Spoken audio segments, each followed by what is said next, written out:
নমস্কার বন্ধুরা, আমি তোমাদের রঞ্জীব স্যার। আজকে third semester history general MDC অর্থাৎ জেনারেল যাদের এমডিসি সিলেবাস তাদের যে 10, 15 এবং 20 নাম্বারের যে বড় কোশ্চেনগুলো সাজেশানে সেইগুলো আজকে আমি এনেছি।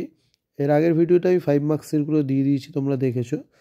তোমরা দেখতেই পাচ্ছ যে প্রথম যে কোশ্চেনটা আছে, অশোকের ধর্মের প্রকৃতি নির্ণয় করো এবং বৌদ্ধ ধর্মের সাথে সম্পর্ক কী ছিল। কোশ্চেনটা খুবই গুরুত্বপূর্ণ। অশোকের ধর্মটাকে এবং বৌদ্ধ ধর্মের সাথে সম্পর্ক। গুপ্ত যুগকে সুবর্ণ যুগ বলা কতটা যুক্তি সহ বিবেচনা করো। গুপ্ত যুগকে সুবর্ণ যুগ বলা হয়, এটা তোমরা 5 মার্কসেও পড়তে পারো এবং বড় কোশ্চেন 10 মার্কসেও পড়তে পারো।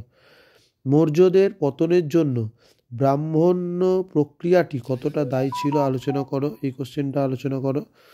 এছাড়া মৌর্য প্রশাসনের মূল ব্যবস্থা আলোচনা করো, সমালোচনা করো। এই কোশ্চেন দুটো কিন্তু 3 আর 4 অনেকটাই একই। গুপ্ত সাম্রাজ্যের পতনের জন্য হৃদয়ের আক্রমণের কতটা গুরুত্বপূর্ণ, অর্থাৎ পতনটা। এবং পরের কোশ্চেনটা গুপ্তযুগকে সুবর্ণযুগ এবং ভারতের কুষাণ শাসনের রাজনৈতিক সম্পর্কে আলোচনা করো। সাম্রাজ্য হিসাবে বিজয় চোলের সম্পর্কে আলোচনা করো। হ্যাঁ, ভারতের নারী অবস্থার নিম্নরূপ আলোচনা করো। গুপ্ত সম্রাট দ্বিতীয় চন্দ্রগুপ্তের সম্পর্কে আলোচনা করো। যেগুলো স্টার আছে সেইগুলো করো ভালোভাবে। এছাড়া বিজেতা হর্ষবর্ধনের কৃতিত্ব আলোচনা করো। কুষাণ সম্রাট কনিষ্কের রাজনৈতিক সংস্কৃতির অবদান আলোচনা করো। এছাড়া শশাঙ্কের এই কোশ্চেনটা তোমরা নাও করতে পারো। এবং বর্ণ ও জাতি সম্পর্কে আলোচনা করো।